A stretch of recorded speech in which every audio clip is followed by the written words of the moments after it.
Is Ron Rivera's fate sealed, or is there still a fighting chance that he can save his job? We examine that and much more on today's mailbag episode of Locked On Commanders. Your daily podcast on the Washington Commanders, part of the Locked On Podcast Network. Your team every day.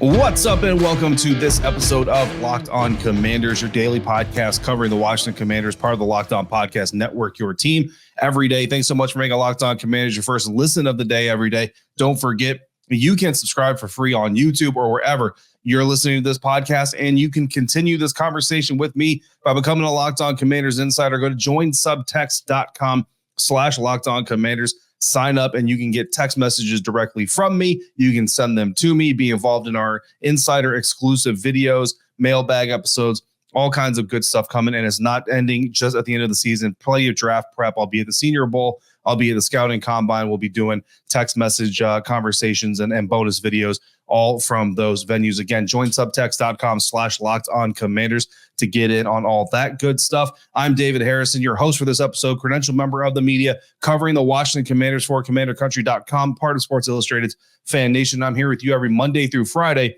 along with our everydayers. And as always, I greatly appreciate all the everydayers for coming through like you do. This episode is brought to you by Prize Picks, the easiest and most exciting way to play daily fantasy sports. Go to prizepicks.com/LockedOnNFL. Use the promo code, all lowercase, Locked On NFL, for a first deposit match up to $100. On today's episode of Locked On Commanders, we are cracking open the mailbag. We've got questions pertaining to the future of this team as far as roster foundation is concerned. Somebody asking if Eric Bieniemy has to share a little bit of the blame for the defensive struggles. But first, we're talking about Coach Ron Rivera and whether or not his fate is sealed. Of course, with the way that this thing has gone, with the way the last 4 seasons have gone, pretty much everybody is anticipating, expecting, assuming even that Ron Rivera will be fired at the end of the season this year in early to mid-January when the season is over. Now, does that mean that it's absolutely going to happen? I mean, no. In this world, you can never say never.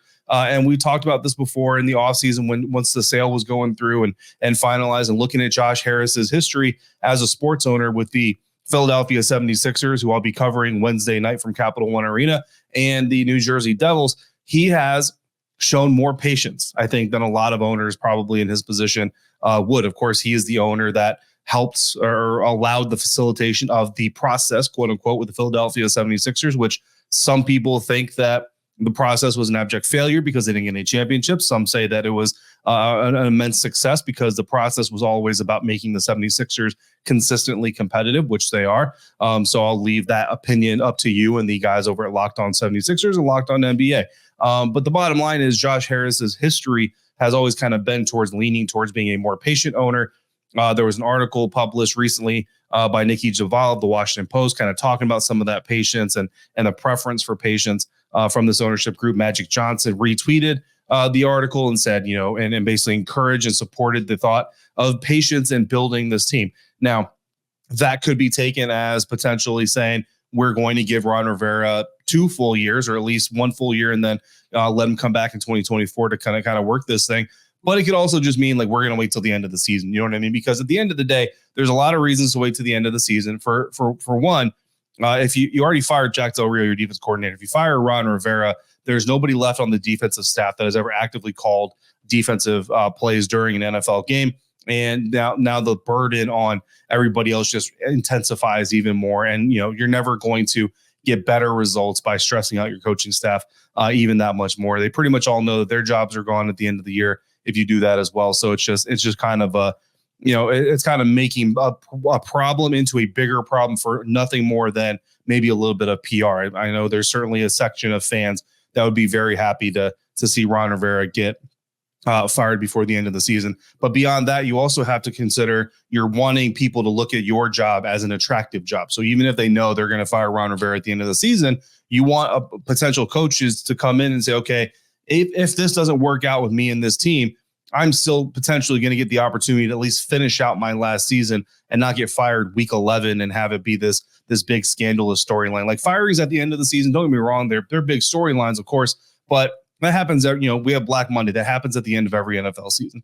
It's not new. Firing in week 11, firing in week 14, those are a little bit more significant because they're midseason, and now the talk is, are you throwing in the flag? Are you doing this? Are you doing that? So, I don't think you're going to see Ron Rivera get fired in season, no matter what happens. But the question that I got here for the mailbag wasn't about when will he get fired. It was Fran saying, do you think there may or may not be an over-under for the amount of wins for the remaining games for Ron Rivera to keep his job? Now, Fran asked this question or sent this question in before the Miami Dolphins game, and I wasn't actually going to use it for our insider-only command huddle, but I had some things I had to take care of before the Dolphins game, wasn't able to get to the command huddle this last weekend, so I'm going to use it here from the mailbag, and everybody's going to kind of get to hear the answer. So heading into the Dolphins game, I would have said, yes, I do actually believe that there is an opportunity for Ron Rivera to save his job. And I'll tell you the reason why I think there's an opportunity here is because of the new assistant defensive backs coach that they brought in. He has ties with the Buffalo Bills, which of course has ties with Ron Rivera through their Carolina Panthers staff.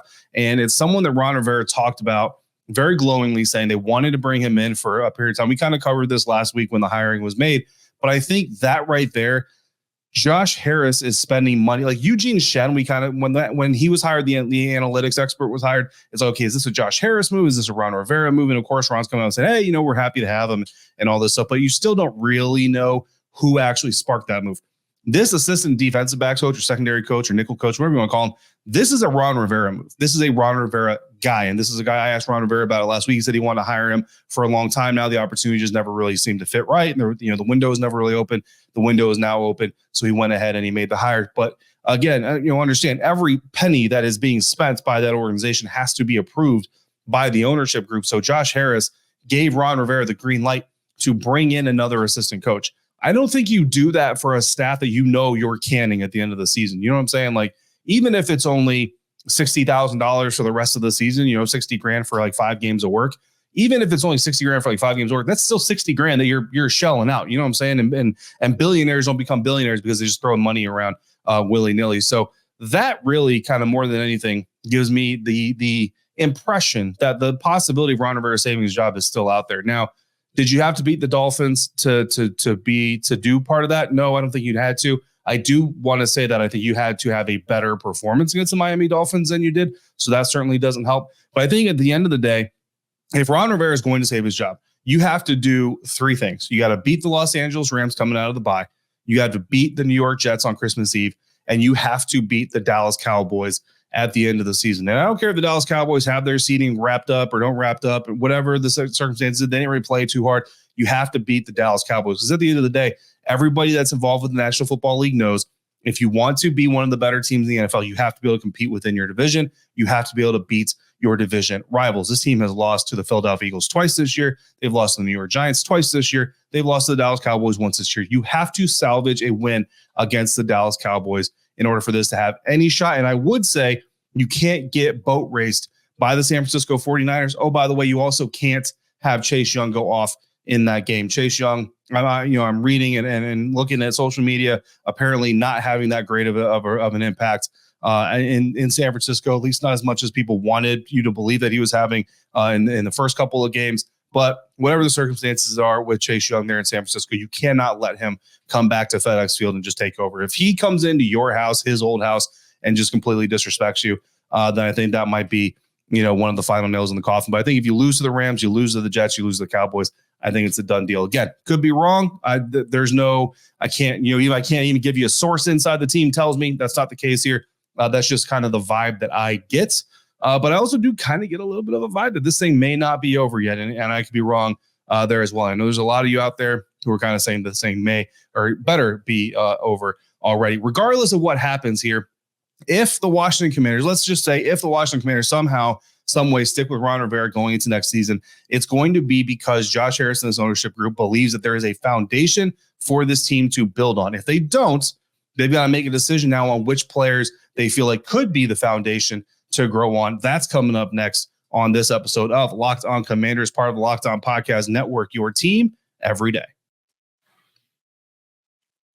And today's episode of Locked On Commanders is brought to you by Skylight Frames. Is there a better gift to give your loved ones than your loved ones? Maybe even yourself. Partially due to being a military family, my family is spread all over the place. I've got family in Colorado, California, Texas, Oklahoma, Ohio. I live in Virginia. We are everywhere. Custom cards with family photos are a popular thing this time of year. but updates and new photos are appreciated throughout the calendar year, not just during the holidays. And that's where the Skylight digital picture frame comes in. You gift it during the holidays, but really it's a gift that keeps on giving all year long. Gifted to a new or expecting parent, rather, who can load new family photos into it to chronicle their family's growth for years to come. Or to the friend that you took that amazing trip with that you just don't get to catch up with enough, so they can always have you nearby without having to scroll through an app or hope that their cell service will let them load images wherever they are. Skylight is a touchscreen photo frame you can send photos to straight from your phone, and they appear in seconds. You can even preload them before the box is open for a truly customized gift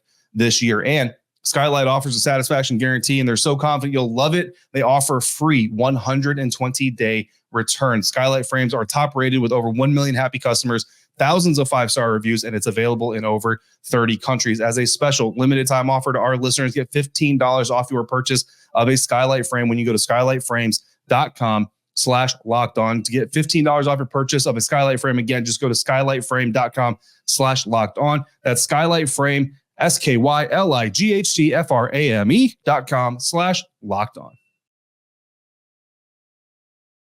Thanks again for making Locked On Commanders your first listen or view today and every day. Every dayers, come back tomorrow. We have another episode. We don't have a crossover episode, so I'm going to try to do some film study. I'm going to try to do some deep dives into some interesting topics for you, and we will have that coming up on Wednesday.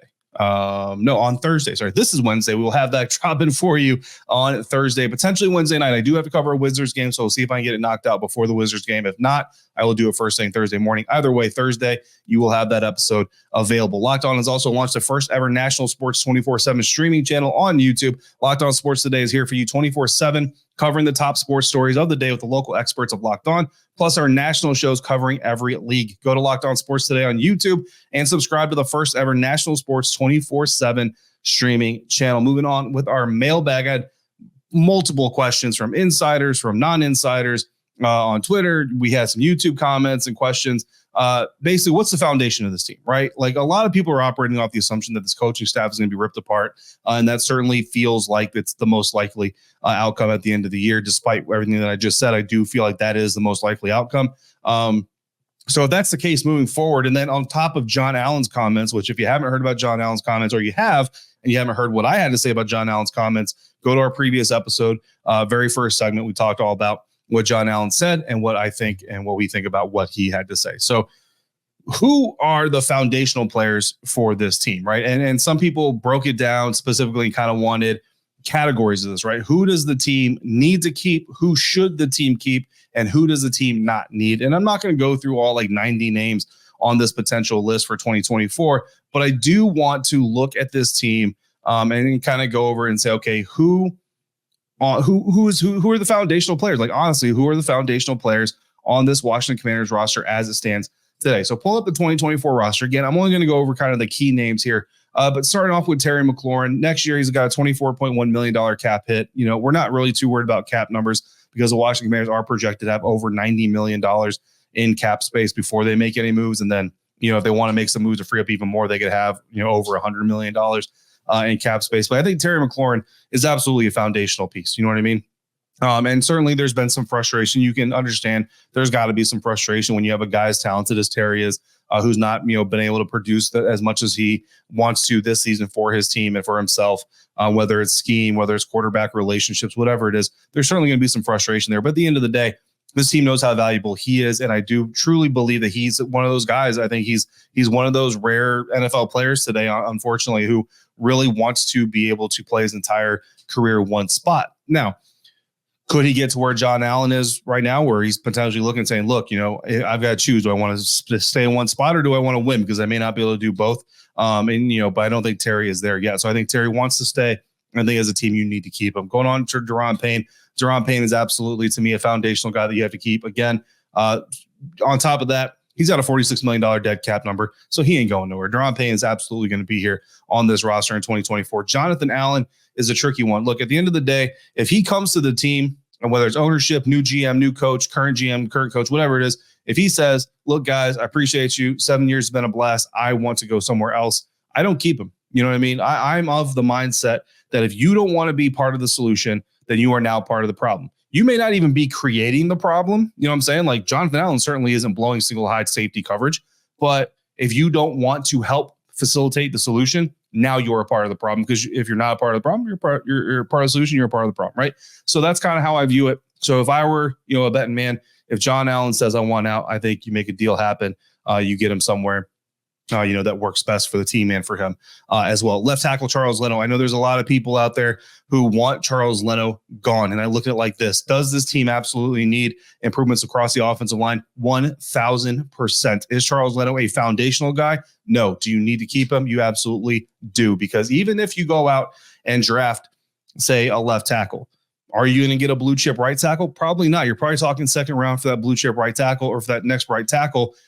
Now you give Charles Leno the opportunity to shift over to the right tackle spot, or you go the route the Tampa Bay Buccaneers, and I think the New York Giants went with Andrew Thomas, where you start off your rookie at right tackle, you eventually shift him over to left tackle. Either way, I think you have to keep a veteran offensive tackle in the mix here, and I think that guy is Charles Leno. Andrew Wiley is a guy that I think you can move on from if you need to, especially if Eric Bieniemy isn't here. The future for Eric Bieniemy isn't necessarily as solid as maybe some people would like it to be. Either, I don't believe. So Andrew Wiley, if EB's gone, Andrew Wiley's probably gone with him. But either way, I think, there's a potential there to move on from Andrew Wiley as well.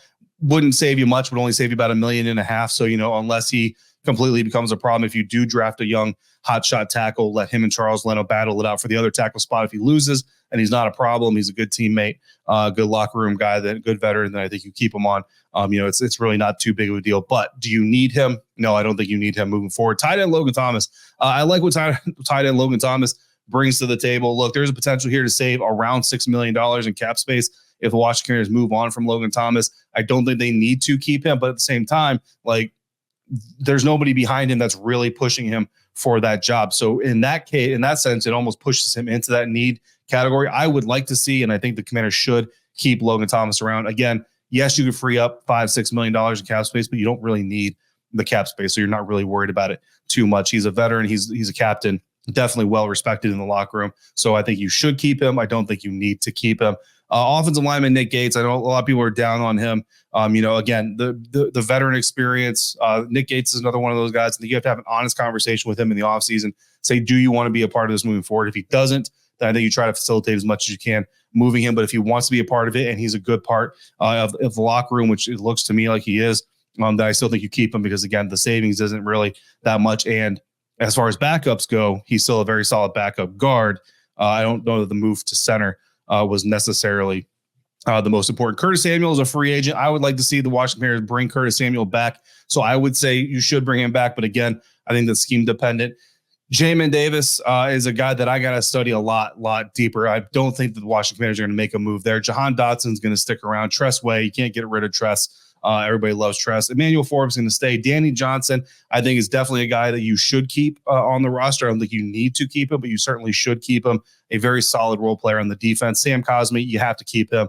There's no getting rid of him. Fedarian Mathis, I think you should also keep it. There's still potential there. I know he hasn't produced this year, but really, if you look at him as a rookie this season because of the injury he suffered last season, then you got to keep him at least 1 year, one more year. Quan Martin is going to be in his second year, keeping him. Benjamin St-Juste, there's no reason to cut him or try to trade him. De'Ami Brown, same situation.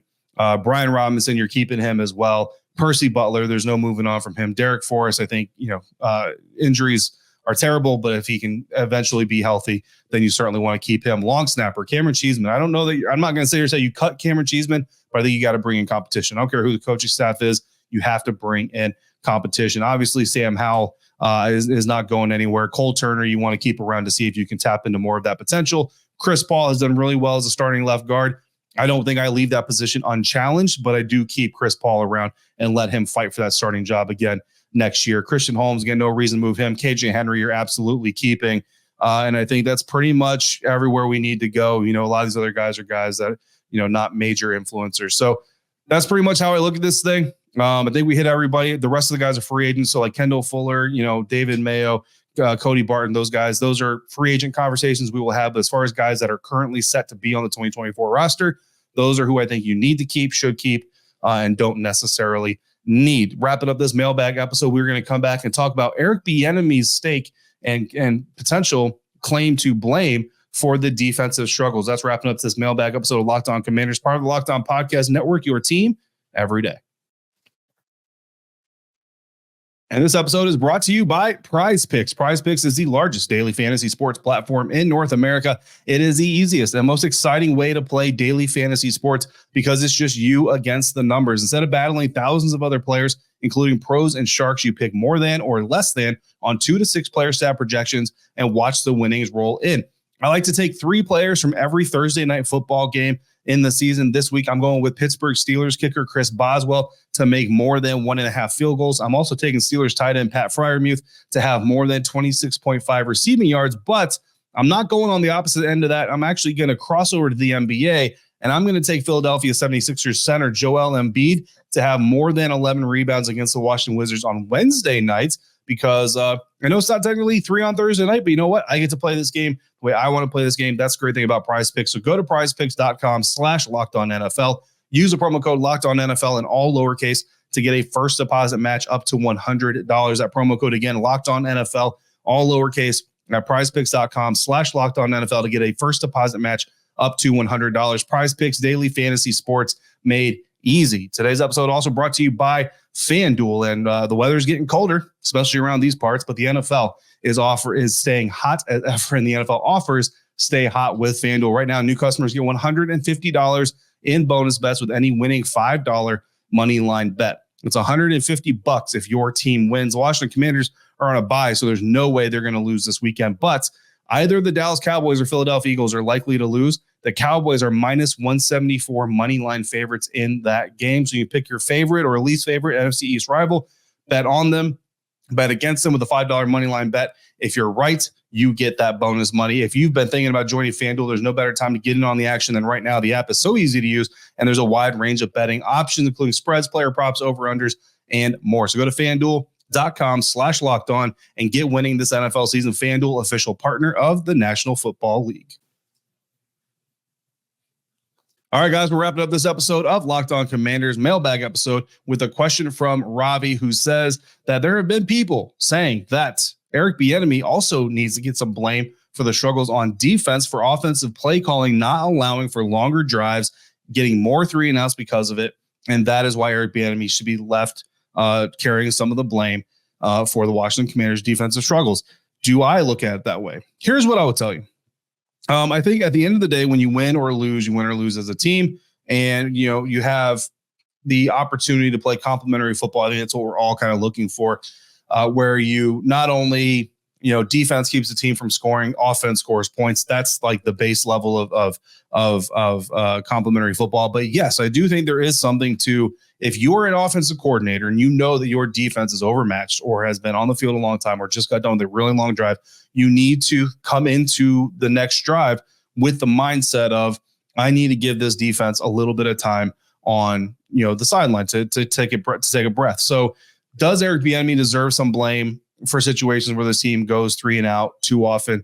I think that the right answer, honestly, as much as people are going to love this answer, is yes and no. I don't think you can just sit here and say, EB, how dare you call 2 passes and 1 run in those first 3 plays and not pick up a first down? Because again, at the end of the day, it's all about the execution. And when you talk about blaming coordinators from a functional standpoint, right? So we get into the blame and responsibility conversation, but real quick, talking about blaming a coordinator from the functional standpoint, if it's 1st and 10 and you're calling 4 verts and your quarterback has had less than 3 seconds all day to get the ball off, then you're to blame for that bad play call. On 2nd and 10, you throw a screen to the right side of the offensive line when your right tackle can't block that D end or that outside linebacker to save his life. You're at fault for that call. And then on 3rd down, if you call a tunnel screen that never gains more than 10 yards in the history of your play calling, then yes, you're absolutely at fault. But if you go back through these plays and you say, if this gets blocked right and this team is capable of blocking this right, then it's productive, it's successful. If this quarterback reads this correctly, then it's successful. If you look at those things and you can say that honestly, then no, I don't put the blame on the 3-and-out to the offensive coordinator, the play caller. And most of the time, and we haven't evaluated every single offensive play that this team has run, but most of the time when the conversation of did Eric Bieniemy have a good or a bad day as a play caller, when I go back through and look at the plays that specifically people say, like, I can't believe he called this play on this down. Typically, I would say probably about 75% of the time, when you go back through it, you can look at it and say, this is why this play should have been successful and why the lack of success is actually on the players, not on the coordinator. So from that standpoint, no, I would say for the most part, Eric Bieniemy is not responsible for the defensive decay. Now, on the other side of things, as the offensive coordinator, as the play caller, you are responsible. So we talk about blame, now let's talk about responsibility. You are responsible for the functioning of your offense. Bottom line, there's no excuse. It doesn't matter. I don't care what happened. I don't care who stubbed their toe. I don't care what piece of paper got lost, whatever. At the end of the day, you are responsible, and everybody knows that. Jack Del Rio understands that when he got fired. Eric Bieniemy understands that from his time here, Kansas City, Minnesota, all that stuff. Ron Rivera understands it as well. But when you look at this, right, like, so first downs, for example, first and 6 to 10. So most of your first and 10s there, the Washington Commanders have run the ball 122 times, and they've passed the ball 229 times. They're averaging 5.17 yards per pass on first downs, first and 6 to 10. They're averaging 4.49 yards per rush. So pretty successful there, and not a 50-50 split, certainly. But I think 229 passes on first and 6 to 10 versus 122 rushes on first and 6 to 10. That's a fairly decent, it certainly is lopsided, but it is a fairly decent look.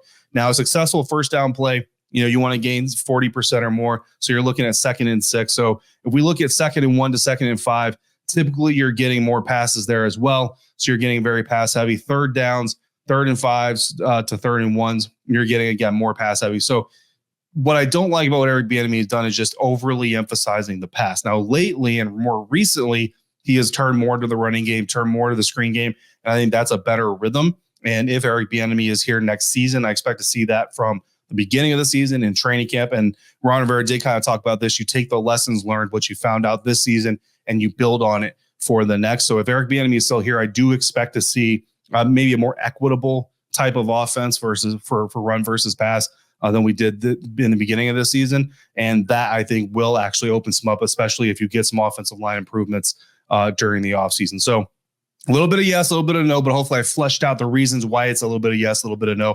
So it's not just this like on the fence answer that's kind of unsatisfying, but hopefully I gave you that. That's just the truth. That's just the way I see it. But good questions there, everybody. I appreciate you coming through for this mailbag episode coming up tomorrow. Again, we're going to dive into some of the other things going on here. I'm going to take more look at Terry McLaurin's routes. I'm going to take more looks at Jahan Dotson's routes. I'm going to take a look at some of the secondary things going on. We're basically going to do a whole lot of film study. And I'm going to break it down to you as best I can without showing you the film because I don't want to violate licenses and get fired. That's coming up on Thursday. In the meantime, you got questions for future mailbag episodes, throw them in the YouTube comments, find me on social media, or text me directly by going to joinsubtext.com/LockedOnCommanders. Don't forget, check out Locked On Sports Today, the first ever 24/7 streaming channel on YouTube. Go to Locked On Sports Today on YouTube and subscribe to that first ever history-making YouTube stream. Thank you so much for making me a part of your day, part of your routine. And until we speak again, please be safe, be kind. I'll see you next time for another episode of Locked On Commanders, part of the Locked On Podcast Network, your team every day.